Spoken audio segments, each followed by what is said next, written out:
शर्मा। आज हम पटना के केतवईपुर इलाके में आए हैं, जहां पे एक प्रेस कॉन्फ्रेंस आयोजित किया गया है, जिसमें मिथिला राज्य आंदोलन के लिए प्रेस कॉन्फ्रेंस का आयोजन हुआ है। सर, मेरा सवाल आपसे ये है कि ये जो आप आंदोलन आयोजित कर रहे हैं, इसका क्या मेन मुद्दा क्या है आपका? ऐसा क्यों लगता है कि मिथिला को इम्पोर्टेंस मिलना चाहिए? देखिए, मिथिला अगर देखा जाए तो मिथिला को इसलिए इम्पोर्टेंस मिलना चाहिए कि मिथिला की संस्कृति आज की नहीं है, बहुत पुरानी है। हमारा एक अपना अलग भाषा है। बिहार में देखेंगे, बिहार में मूल रूप से 3 भाषाएं हैं, मगध, भोजपुरी और मैथिली। तो मैथिली भाषा एकमात्र ऐसी भाषा है जिसको संविधान के अष्टम अनुसूची में जगह दिया गया। अष्टम अनुसूची तो अलग बात है, भोजपुरी और मगधी के पास अपना स्क्रिप्ट नहीं है, अपना लिपि नहीं है। हमारे पास तिरहुता लिपि है। तो हम हमेशा से अलग रहे हैं।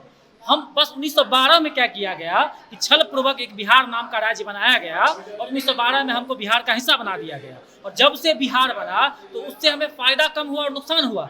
उस समय जब बिहार में एक भी एयरपोर्ट नहीं था, दरभंगा एयरपोर्ट समझिए 1936 में दरभंगा एविएशन नाम की कंपनी थी। पूरे देश में मात्र 5 एविएशन कंपनी थी, उसमें दरभंगा एविएशन एक कंपनी थी। तो उस समय हमारे पास एयरपोर्ट था। लेकिन जैसे ही बिहार राज्य बना तो एयरपोर्ट बंद कर दिया गया। उस समय डीएमसीएच पूरे भारत में, बिहार की बात नहीं कर रहा हूँ, पूरे भारत में टॉप 10 मेडिकल कॉलेज में शामिल था। दरभंगा महाराज ने बनवाया था, उसको साजिश के तहत बंद कर दिया। अब क्या है, कोई बीमार पड़े दरभंगा में, मधुबनी में, सहरसा में, सुपौल में, पूर्णिया में, सीतामढ़ी में, पटना रेफर कर दिया जाता है। तो हम कहते हैं कि भैया हमको पटना नहीं आना है। हम कहाँ आएंगे? हम अपने क्षेत्र में चाहिए, हमको अच्छी स्वास्थ्य सुविधा है, हमको अपने क्षेत्र में अच्छी शिक्षा चाहिए। तो इसलिए हम कह रहे हैं कि भैया अलग मिथिला राज्य दो, क्योंकि हमारे पास 20 से ज़्यादा चीनी मिल था। सहरसा, दरभंगा, पूर्णिया, मधेपुरा, चंपारण, आप जहाँ भी जाएंगे मिथिला के जितने भी जिले, हर जिले में एक चीनी मिल था, पेपर मिल हमारे पास था, इंडस्ट्रियल एरिया था। तो सबको एक साजिश के तहत बंद कर दिया गया। तो इसलिए हम कहते हैं कि हमें अलग मिथिला राज्य दे दीजिए।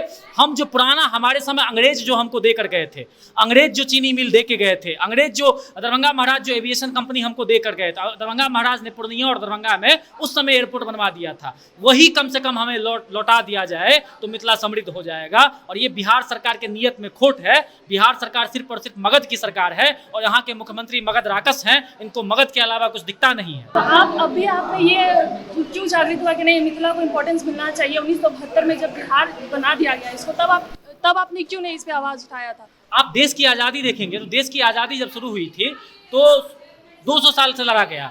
और देश की आज़ादी में देखेंगे जितने बड़े बड़े नेता हुए सब इंग्लैंड गए, पहले वहाँ से पढ़ के आए और उन्होंने अंग्रेजों के खिलाफ लड़ाई लड़ा। तो 30-40 साल पहले ये कर दिया गया था कि हमारे पेट में खाना नहीं था और हमारे क्षेत्र में हमको खाना मिला नहीं, पेट भरा नहीं, तो हम लोग रिक्शा चलाने, ठेला चलाने, मजदूरी चलाने हम लोग दिल्ली मुंबई पलायन कर गए।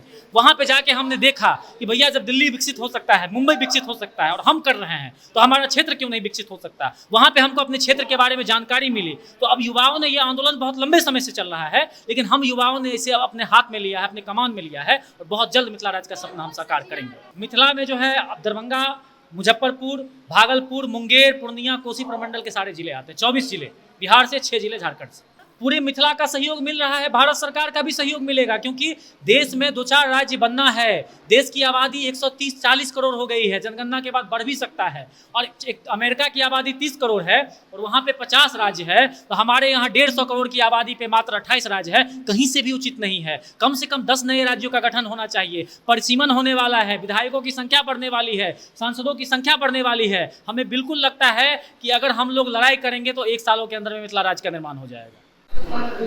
तो देखा आप लोगों ने जिस तरीके से इनके अंदर एक जुनून है कि मिथिला को इम्पोर्टेंस मिलना चाहिए, उसका जो अधिकार है उसे मिलना चाहिए। तो अब देखना ये होगा कि सरकार इन मुद्दों पर, इनके आंदोलन पर विचार करती है या नहीं। धन्यवाद।